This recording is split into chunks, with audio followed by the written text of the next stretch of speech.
Hello, we are glad that you're here. It is Wednesday night, and we're going to be talking about the book of Psalms.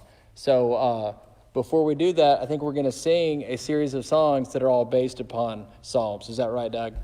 Well, I think you kind of gave away that was going to be like a You didn't tease later on, like there. You know what?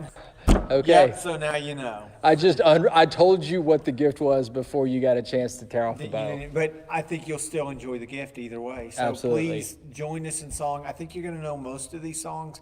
If not, I mean, you could literally open up your Bible and some of them are literally word for word. But Yeah. others you'll recognize. So we hope you join us along in song. I know I'm going to be singing, and hopefully it'll be loud enough that you can hear me. And even if you can't, I know that God can. And it will be a beautiful noise to the Lord. All right, let's do it. Okay?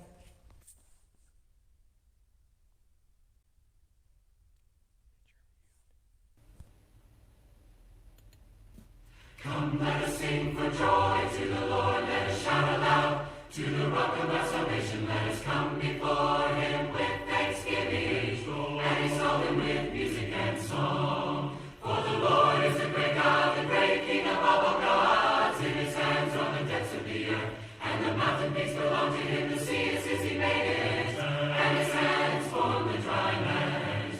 And his hands form the dry land. Come, let us sing for joy to the Lord. Let us shout aloud to the rock of our salvation. Let us come before him with thanksgiving and exalt him with music and song. For the Lord is the great God, the great King of all gods. In his hands are the depths of the earth, and the mountain peaks belong to him. The sea is his, he made it, and his hands form the dry land. His hands form the dry land.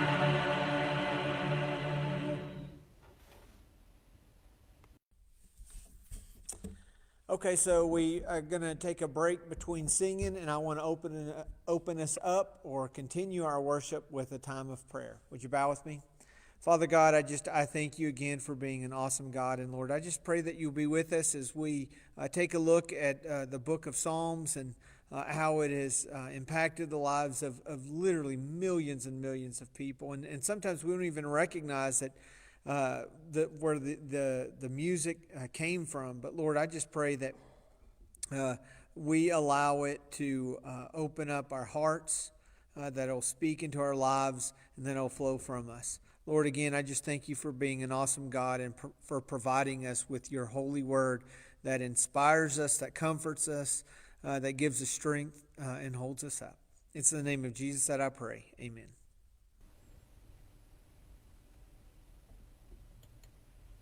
Unto thee, O Lord. Unto thee, O Lord. Do I lift up my soul. Do I lift up my soul. Unto thee, O Lord. Unto thee, O Lord. Do I lift up my soul. Do I lift up my soul. Oh my God. Oh my God. I trust in thee. Let me not be ashamed. Let not my enemies triumph over me. Yea, let none that way. Let none that way. On thee be ashamed. Yea, let none that way. Let none that way. On thee be ashamed. Oh my God. Oh my God. I trust in thee. Let me not be ashamed. Let not my enemies triumph over me. Remember now. Remember now The sins of my youth. the sins of my youth. Remember now. Remember now The sins of my youth. the sins of my youth. Oh my God. Oh my God, I trust in thee. Let me not be ashamed. Let not my enemies triumph over me.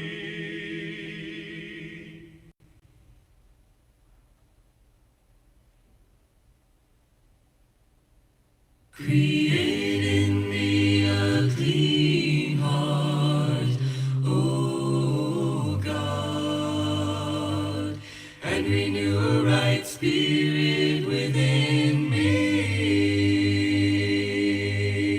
Create in me a clean heart, O God, and renew a right spirit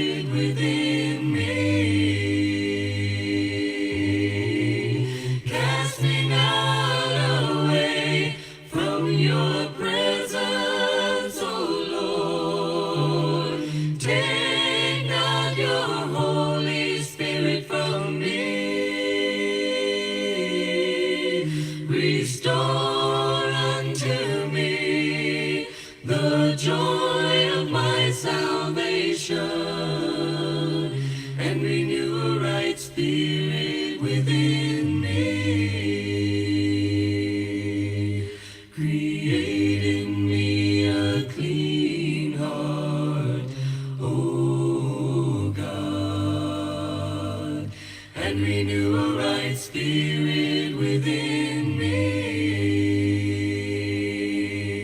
Create in me a clean heart, O God, and renew a right spirit within me. Cast me not away from your presence, O Lord. Take not your Holy Spirit from me. Restore unto me the joy of my salvation, and renew a right spirit within me. Create in me a clean heart, O God.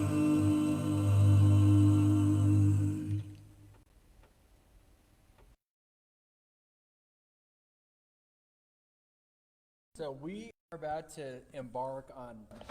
I was muted the whole time. That's the best way to do it, guys. All It right. was going to be a good night, and I just ruined it for You everybody. just ruined it. So we are going to embark on a few weeks, at least, of talking about a particular book, and we're going to start off with talking about everything that we get wrong about the book of Psalm. Yeah. Psalm? Okay, so I guess that means the first thing we get wrong about the book is how we might even pronounce it. The P is silent. And I have a problem with that, Doug.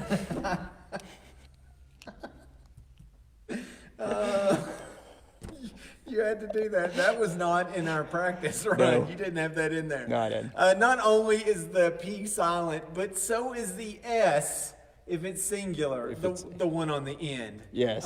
So just Lance and I have had lots of conversations about this. If you are talking about an individual psalm, it is a psalm. And if you're talking about a group of more than one plural, then it becomes psalms. Okay, I know it's wrong to say the 23rd Psalms. Yes. But I overgeneralize that rule where I'm scared to say that we're going to be studying the book of Psalms. It's just like, it's this Yeah. middle quirk. I'm like, psalmi to make it plural, like you do with like octopi, cacti. I don't know. It's my problem. It's not their problem. I'm sorry for dumping my problems on everybody else.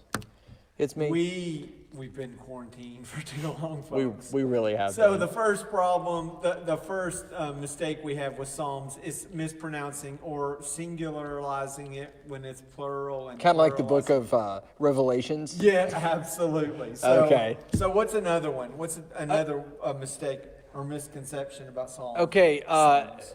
this one is not obvious, but if you look at the headings before some of the Psalms there, a lot of them are attributed to David, and some of those will tell you something about what was going on in the life of David at the time.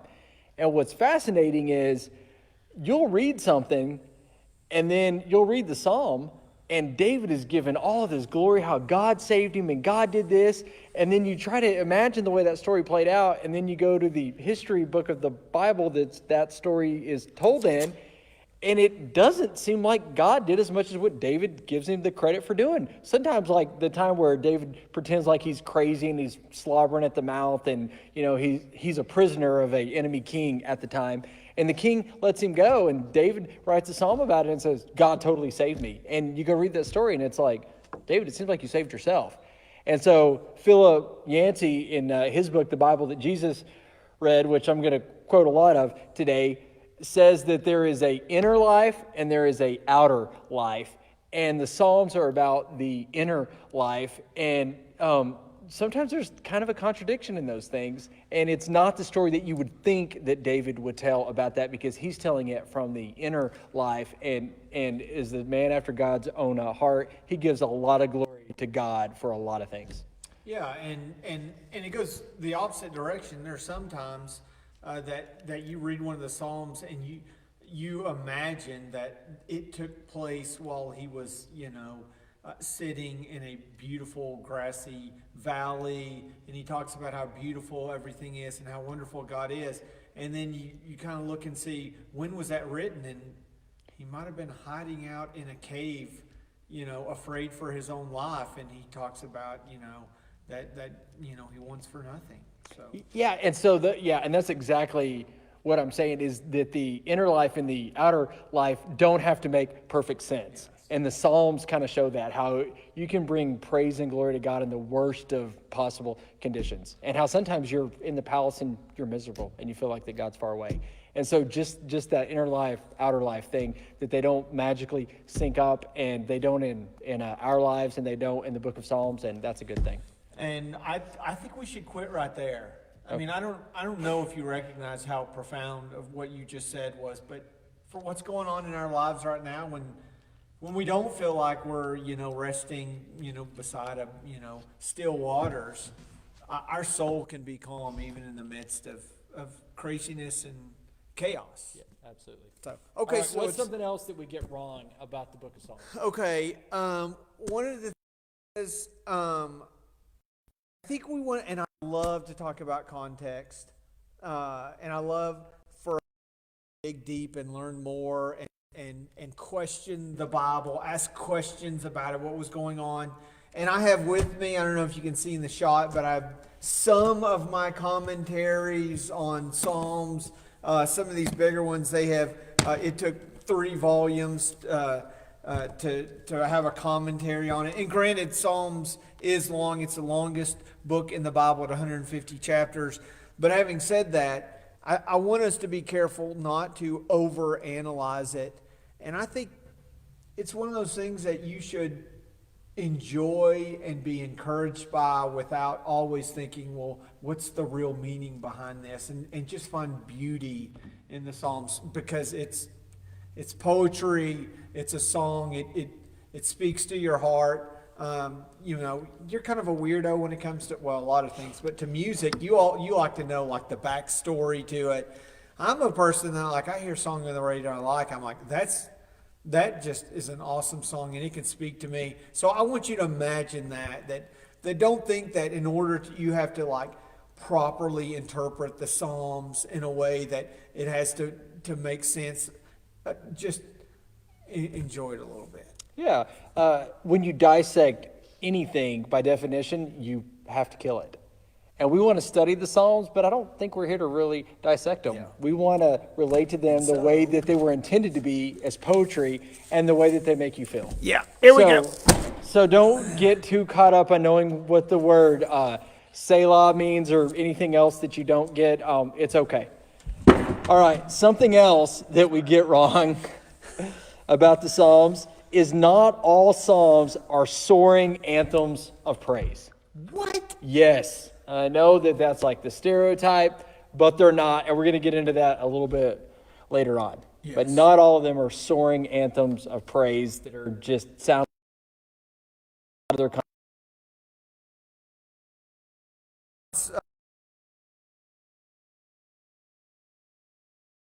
But I do. Psalms, the book of Psalms was not meant, I don't think, are intended to have been read from start to beginning as you would normally read most books. Hebrew, you go from right to left, so you go from the end to the beat, right? You don't need to go in any specific order. And I'm not saying that that's wrong. If you say, you know what, I really want to read the book of Psalms, you can start from 1 and read all the way through 150, and you've done no harm to yourself by any stretch. But I want you to imagine, rather than it being more like a book of the Bible that you have to read, because it was not written, it's not given to us chronologically. I want you to imagine it more like a songbook. And I want you to imagine reading the Psalms like you would open up a songbook. You know, there's going to be times in your life where you're struggling, and you're going to sing and be happy. Might not be that, well, actually, if the sky's above your grace, so that's probably a good one. But, you know, there are going to be some songs that you're going to gravitate to because of what's going on in your life. In the same way that, you know, your playlist on iTunes may look a little different. So I just want to encourage you, you know, you probably have, if you don't, I hope you will soon, have a favorite psalm or set of psalms that you kind of flip to and say, man, this is my jam. This really speaks to me. So the misconception we have is that Psalms has to go 1 through 150. I'm suggesting that you can find some good ones and just rest in those. There's a playlist. Yes. Kind of like you do with music. Yes. You have your workout list, you have your Yeah. road trip list. You can do that with the Book of Psalms. Yeah, and if you want to be crazy, just shuffle. Hit the shuffle button Shuffle them. and just go through different ones. All right, I have something that a lot of people get wrong. David did not write every psalm. That is heretical. Yes. In fact, he wrote a little fewer than half. Yes. So we associate a lot of them with David, but he didn't write them all. In fact, the Book of Psalms is divided into 5 different books, and they were compiled at kind of 3 different periods over, depending on who you ask, between, on the low end here that I have is like 600 year kind of time period that these were kind of compiled. And so this is like a big, massive anthology. It's not like a single work that was made one time. Yeah, so just to put that in perspective, I think we lose track of that. Like, 600 years, that kind of seems like a long time. But now think of it this. Think of like pieces of a song book are written in the 1400s. Yeah. And they're compiled, and here we go, we're closing out in 2000. So I mean that is a long time period. Absolutely. Lots of different situations, different authors. Do you want me to mention the different authors, or are we gonna hold off? Sure, go for it. Let's see. The authors include David, who wrote 73 or 74. Asaph wrote 12. The sons of Korah 9. Solomon 3. Ethan and Moses each wrote 1. And 51 of the Psalms about a third of them are anonymous. Yeah, and to me, that's awesome. Yeah. That some of them, we don't know. We don't know God knows, but we learn from those people still. Yeah. And I actually think there's a benefit to that because if we don't try to dissect and say, well, what was the situation and who wrote it and what was going on in their life, sometimes we just listen to it and say, you know what, that really speaks to me. That could be written about my life right now or how I'm feeling. All right, so of those 5 books, strangely enough, Psalm 1 and Psalm 2 stand a little outside but connected to Book 1. And that is going to introduce some major themes. And so Psalm 1 kind of explains to us kind of what these songs are all about. And this is one that I think in college I memorized. And, I shouldn't have said that because now I'm going to read it because I'm nervous. And so anyway, but Psalm 1 kind of starts off, blessed basically is the one who doesn't live a lifestyle of sin. Blessed is the one who doesn't walk in step with the wicked or stand in the way of sinners, or sit in the company of the mockers. And then in verse 2 is where it starts talking about the ultimate student of Psalms, of this devotional book. This is how that they're going to live. And this is the way that we should take the Psalms in. And I'm quoting a lot from the Bible Project here, which we're going to link to. But verse 2 says, but whose delight is in the law of the Lord, and who meditates on his law day and night. That person is like a tree planted by streams of water, which yields its fruit in season, and whose leaf does not wither. Whatever they do, it prospers. And so it's telling us how the ultimate student of this book is going to do it. And this is something to kind of be meditated on. It's not something to get in there and dissect or to figure out who wrote it or when and kind of all those academic things. It's not even really for gaining knowledge for the sake of knowledge. It's meditating to let it get deep into your heart and ultimately to transform your life.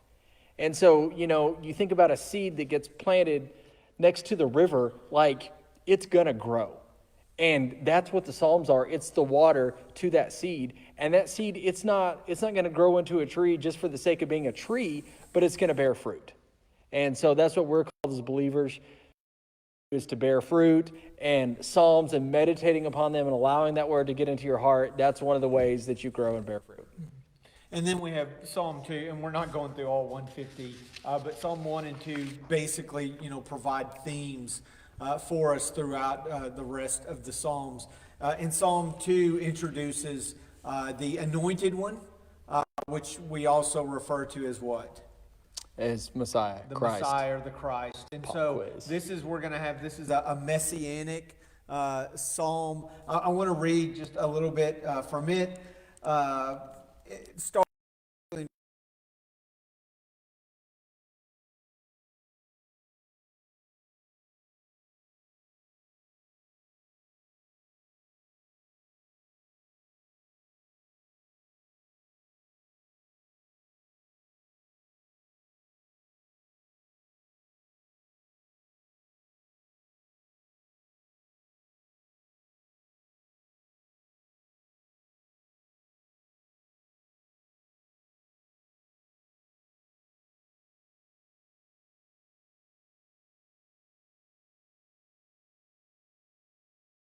Day I've become your father. Ask of me, and I will make the nations your inheritance, the ends of the earth. Introducing this idea of Messiah to us thousands of years, or over 1,000 years before actually come to the earth. And I want to go ahead and read this next part just because I don't want to skip uncomfortable parts and say, ooh, where does this really fit in? Because Psalms, the book of Psalms is really comfortable with tension and anguish and anger and frustration, and allows us to see that even kings like David can come before God and be frustrated. And so it continues on. It says, you will rule them with an iron scepter. You will dash them to pieces like pottery. And then it goes on to give some more encouragement. Be wise. But we're going to get this throughout the Psalms. We're not, Lance and how derpy he can be. We're not going to go through all the happy, clap your hands, all you people Psalms and not address, potentially, arguably, anywhere I'd say from 50 to 70% of the Psalms that, are kind of tough. Yeah. So Messiah, here we are in chapter 2, it's already introduced. Yeah, so we were kind of told the way to read these books, kind of meditate upon them, and then a major theme, Messiah. Yes. And there's elements of judgment in there, and there's tension in there, and there's things that are not that comfortable in there. Yes. And so that's what we're going to jump into the waters of. And so music is deeply personal. The book of Psalms is deeply personal. What's kind of been your life experience just as an individual Doug Crum, not what you've taught on or not what you've studied, but what's been your relationship with the book of Psalms?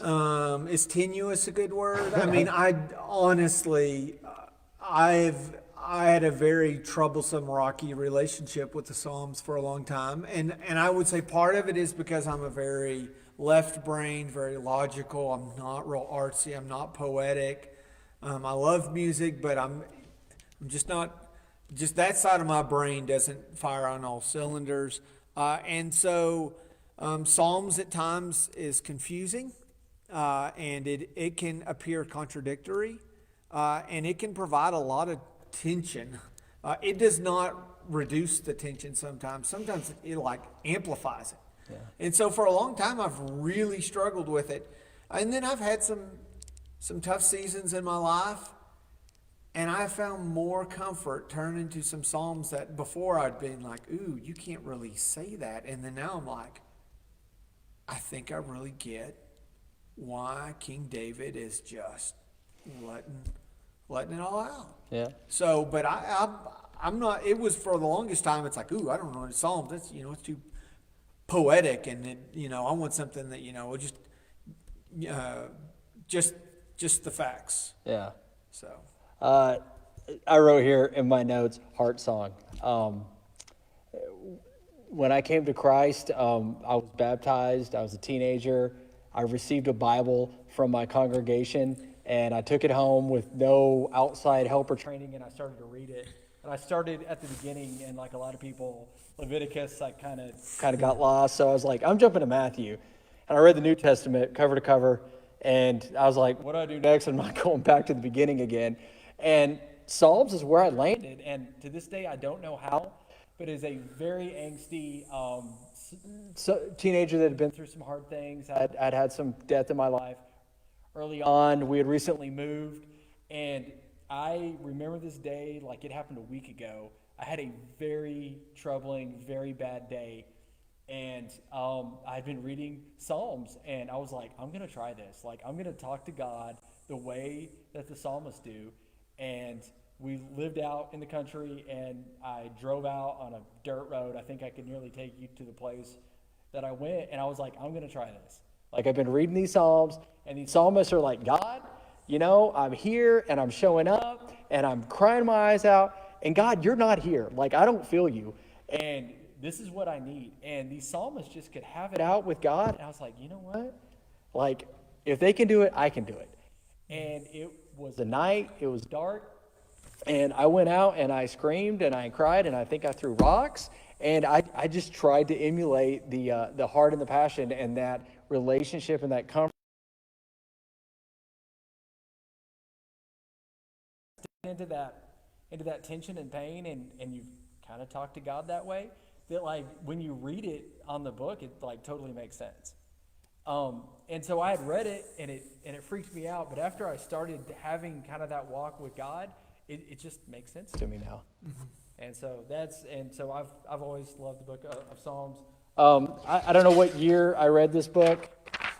It's a Philip Yancey book, the Bible that Jesus read.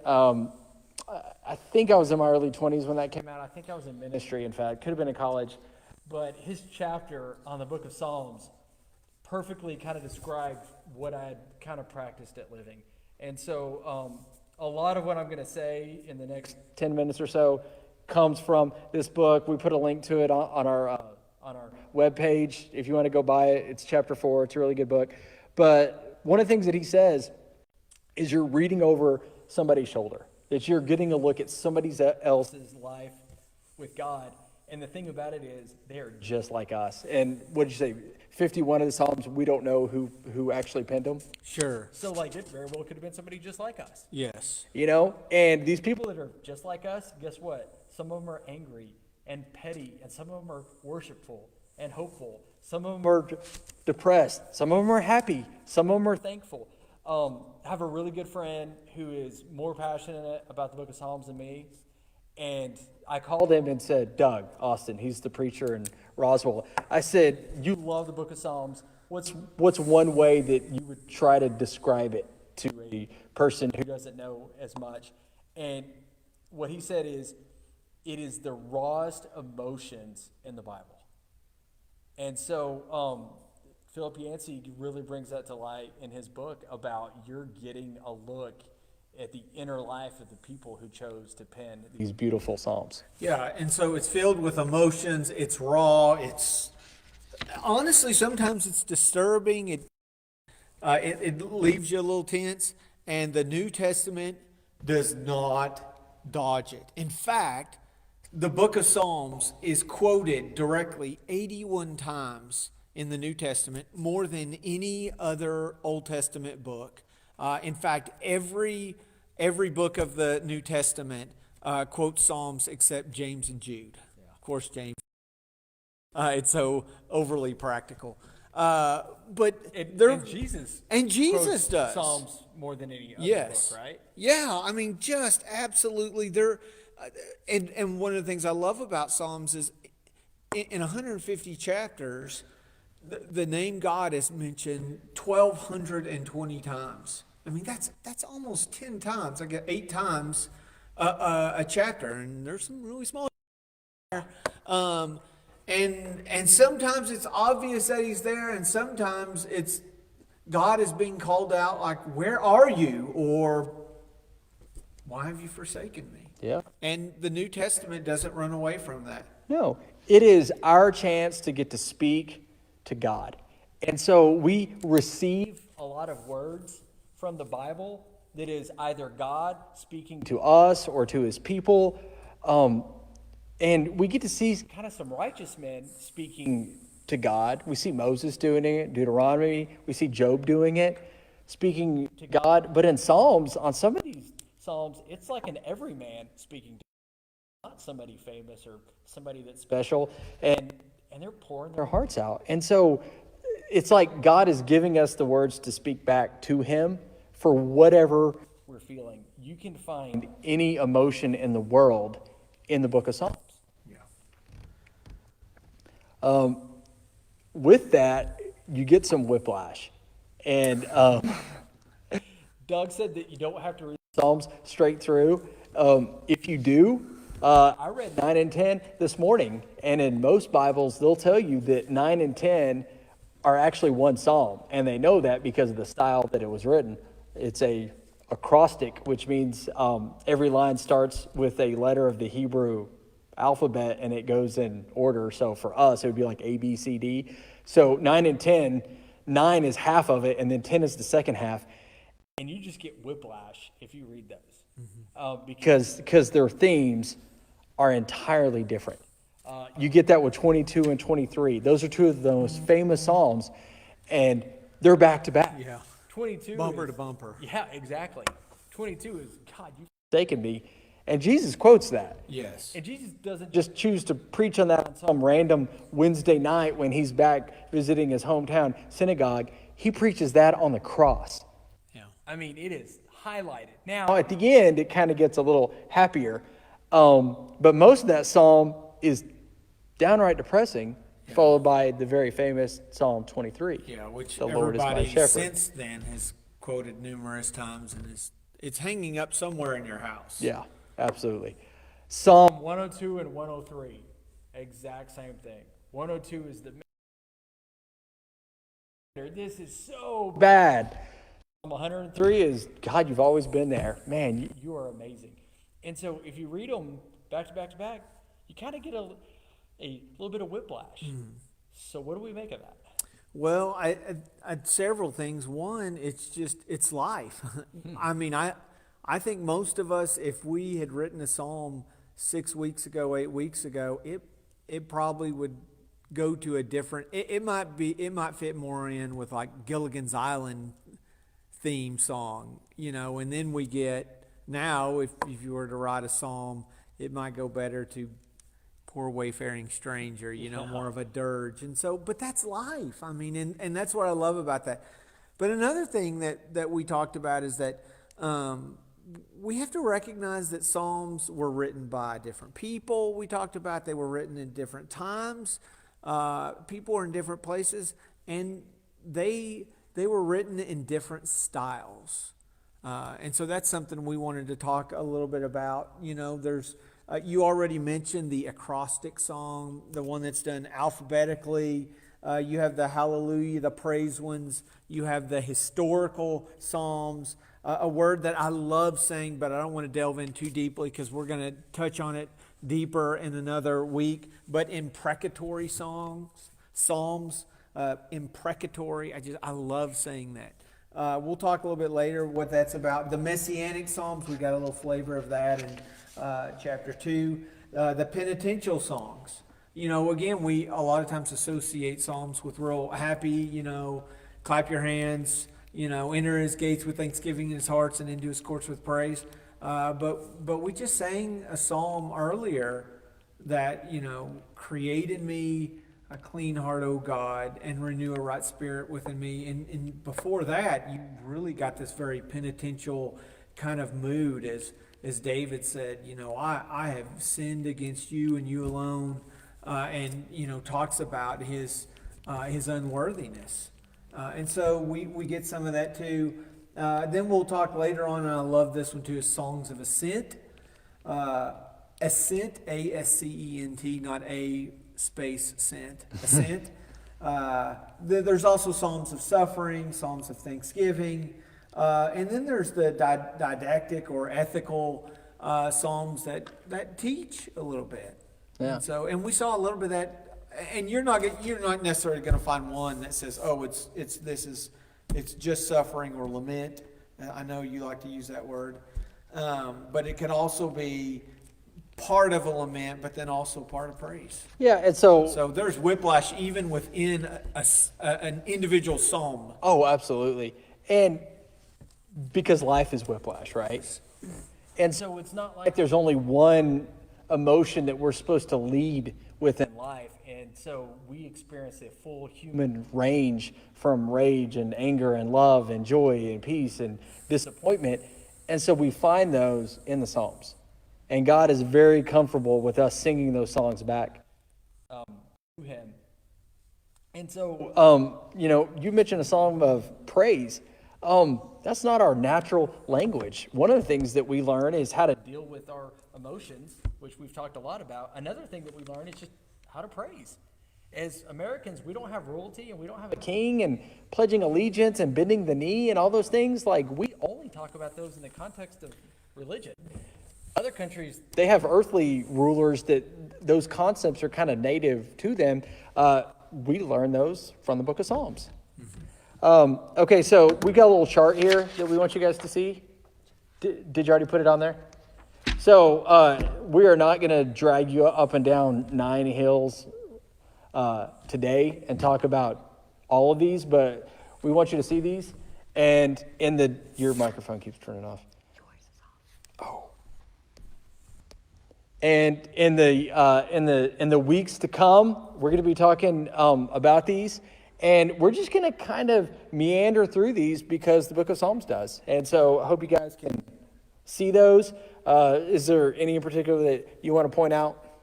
No, I'll let you go. Oh, you know what? They can Grab mine.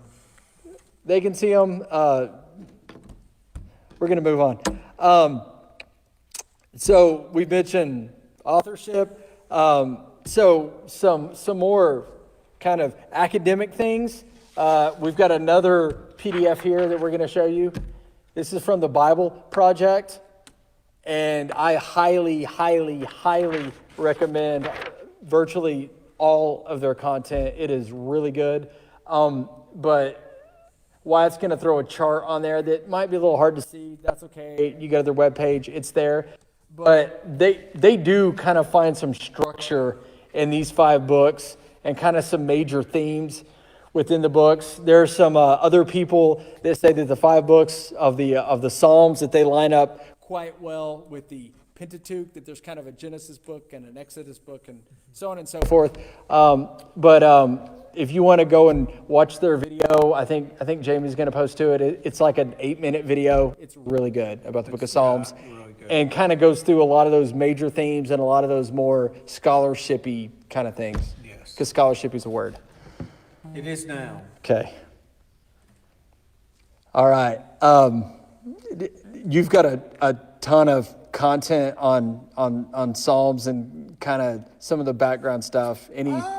Just some fun facts. Okay, fun facts. Doug is very facty on Psalms. I'm talking about the emotion and passion, and you're going to come with the egghead Bible professor stuff. Facts, ma'am. We've already talked about they were organized into 5 books or collections. And you'll see that even as you open up your Bible, you'll see book 1, 2, 3, 4, and 5. Again, there are some people who say, oh, yeah, you can see how Psalms is beautifully organized and there's these different themes within the books. And some people just say, no, there's not. It's a song book. You open it up and you sing one and then you find another one, you do that. But there are those books that we have in there. Mention that God appears in Psalms over and over and over again. They were used in worship services after being written. And there's some discussion and ideas about how did we actually get the Psalms, and were they originally intended to be shared with other people? And I think some people are more leaning towards this wasn't necessarily a private diary entry from a shepherd boy that was found under a rock and was never meant to be shared by others. And we read them that way because they're so personal. Yes. But especially the ones for David, we know that he knew that was going to get published. Yes. And so I've compared it to like artists that we feel like we know everything about their life.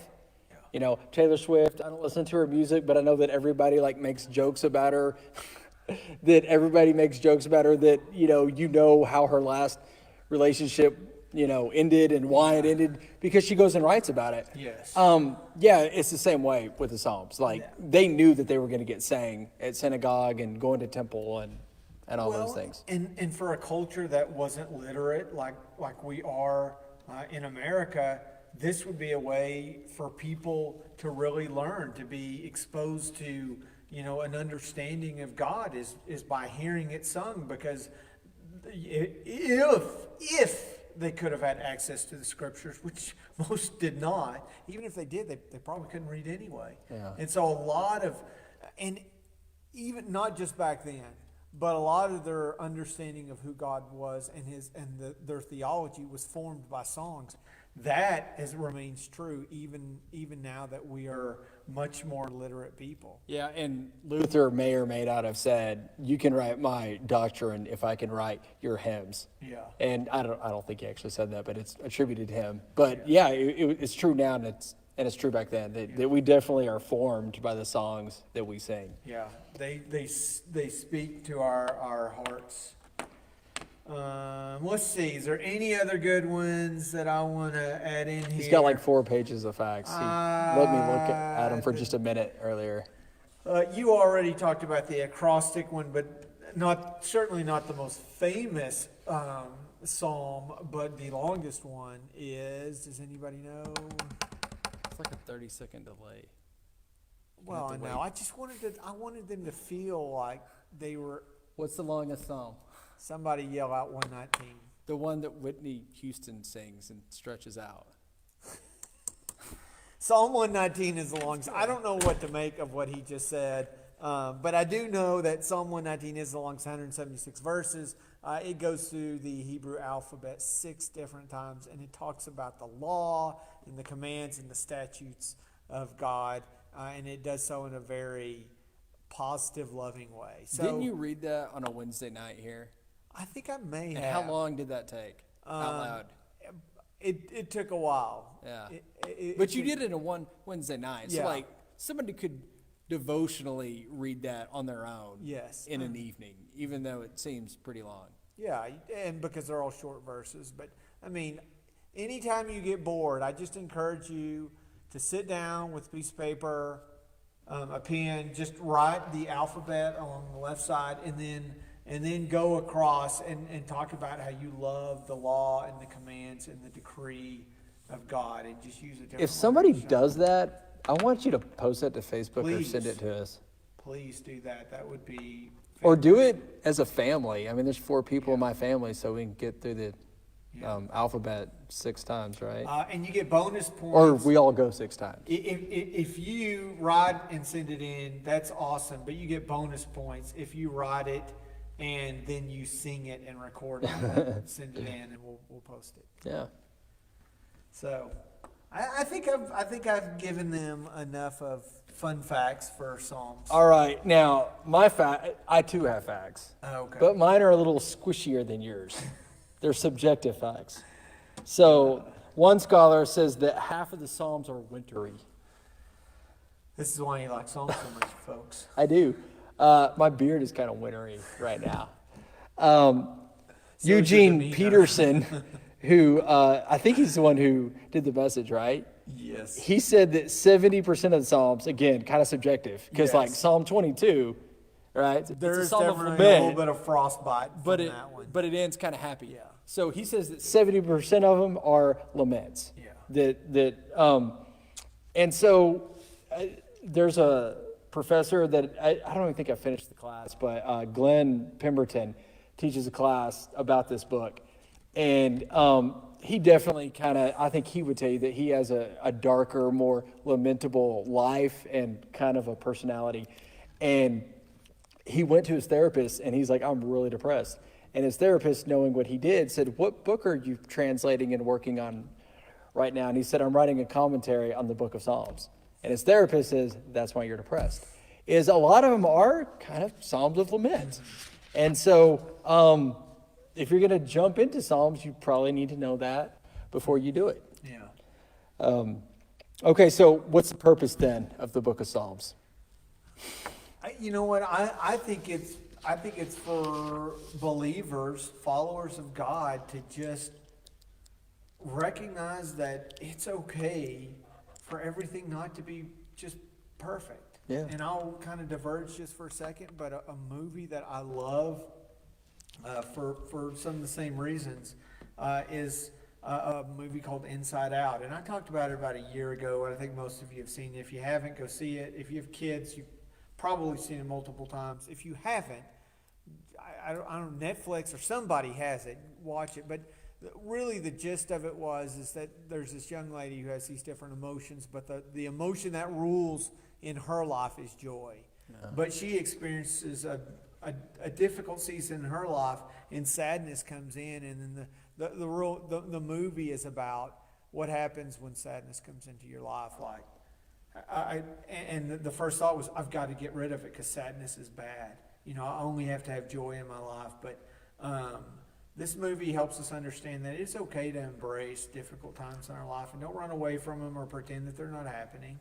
And believe that we serve a God that lets us throw rocks late at night and scream and yell. Yeah. Well, that God has come. Okay, if you're not always the perfect, joyful, sunshines and rainbows and unicorn Christian, if you have these other human feelings, you're not doing it wrong. Because you can go to the book of Psalms and say, oh, my microphone keeps dying. And see that you're not doing it wrong. I'm not sure.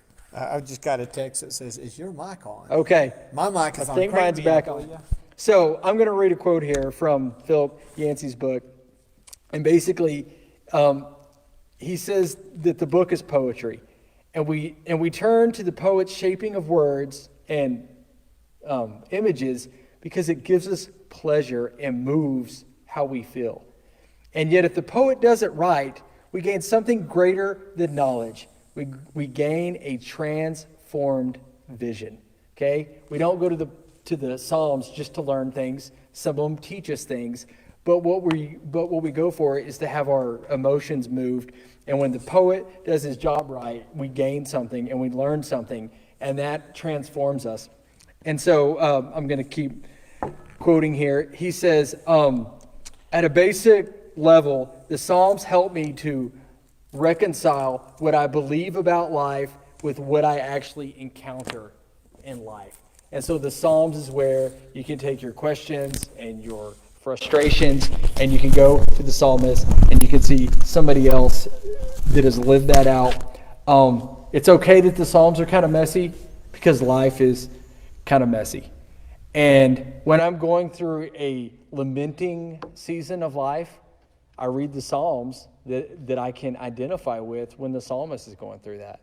But I also read the happy Psalms and the praise ones because it lets me know that it's okay to be here now and to lament and to cry out to God now. But then those other Psalms tell me that I won't always stay in that dark place. And when I'm happy, I can read those darker ones because then I can see how far I've gone. I can read that Psalm and I can think back to that time and think back, yeah, I did feel that way, but God didn't leave me there. And then I can read the new one and I can feel it with all of my heart, that happier one, because I am in a much better place. And so when you're happy, read the sad ones and read the happy ones. And when you're sad, read the sad ones and read the happy ones. That they're always appropriate for life. Yeah, I went through a season in my life where I was sad. I mean, I would say I was depressed. I was, I'd driven past anger and stopped the car and got out and pitched a tent and then built a house and was really angry for a long time. And it was just a tough season in my life. I felt like I'd been hurt. And I found myself reading Psalm 31. And I won't go through it, but you could read Psalm 31. There was a time in my life I looked at this and I was like, this is a psalm that I really relate to. I memorized that psalm. That was a psalm that, I said many times over and over again. And now, like you said, I think it's really important. I look back on that, and I'm thankful that God allowed me to go through that difficult time, but He didn't leave me. Yeah. And I look back and say, wow, I can remember thinking how troubled I was, but God didn't strike me down for it. He led me through it. So for the next several weeks, we're going to just kind of go through these Psalms. Yeah. We're not going to go in order. We're going to take turns picking a particular psalm or a genre of psalm. And we're just going to come here and we're going to be reading a lot of the Psalms and we're going to be talking about them. Yeah. And we can't promise, we're not making any promises, but if you have a psalm that you really like or a psalm that bothers you, feel free to email us and say, hey, would you consider looking at this one? And depending on whether or not we have the time or desire, we'll try to honor those as best as we can and challenge us. And if you pick 119, my response will be, we're going to start off by reading all 176. Actually, we won't read it. We'll chant it. So. All right. Favorite song that we sing that's based upon a psalm? Well, we just sang in a minute ago, Psalm 95. No, is that Come, let's sing with joy to the Lord. Let's shout aloud to the rock of our salvation. Let's come before Him with thanksgiving. Yeah, I'm going to give a shout out to Third Day. They have a song called "My Hope Is You," and it's based on Psalm 25. Yeah. A song I really liked in high school. So as Lance let the cat out of the bag, and all the songs up to this point have been songs that some of them were just nearly word for word. There were several other songs that I looked at. In fact, in our songbook that has about 1,000 songs, exactly 200 of them have like direct quotes from Psalms in them. So 1 out of 5. So that's pretty impressive. This song we're going to close with in a minute, it doesn't come from Psalms, but it is an amazingly powerful song. It's called Ancient Words. It is beautiful, and it talks about the Holy Scriptures and how they really change and form our lives. So we're going to sing that song right now, unless you have anything else. Okay, let's go for it, guy.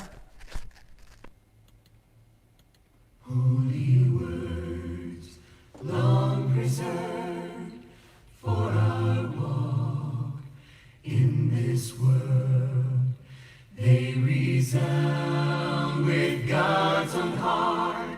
Oh, let the ancient words impart words of life, words of hope. Give us strength, help us cope in this world where'er we roam. Ancient words will guide us home. Ancient words ever true, changing me and changing you. We have come with open hearts. Oh, let the ancient words impart holy words of our faith, handed down to this age, came to us through sacrifice. Oh, heed the faithful words of Christ. Holy words, long preserved for our walk in this world. They resound with God's own heart. Oh, let the ancient words impart. Ancient words ever true, changing me and changing you. We have come let the ancient words impart. Ancient words ever true, changing me and changing you. We have come with open hearts. Oh, let the ancient words impart. We have come with open hearts. Oh, let the ancient words impart. Again, we want to thank you for joining us here on our midweek Wednesday night service. I hope you've been uplifted. But more than that, I just pray that God's been glorified through our time together. We really don't know what the future holds as far as when we'll have an opportunity to meet again. In person. In person. We're closing out April, and this whole deal got started in the middle of March, and so we don't know what it's going to look like. But we just want to encourage you to please stay connected. Join us on Sunday mornings at 9 a.m. You can live stream with us, or you can watch it later on YouTube or go to our website and it'll link you to that. But we'd love to see you. Always really nice to see the comments and all the different people who come and join us on Facebook.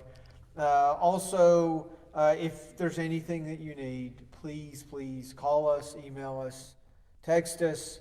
And we'll do our very best to meet your needs. But we'll be praying for you, and thank you for being here. Anything else? If anybody's having a hard time logging on or figuring out the Facebook or the YouTube or the church webpage, call me. To the extent that the person feels comfortable, I'll put on a mask, I'll wear gloves, I'll come over and do my best to help you out. So just call the church building or call me. I make him wear a bag over his head usually.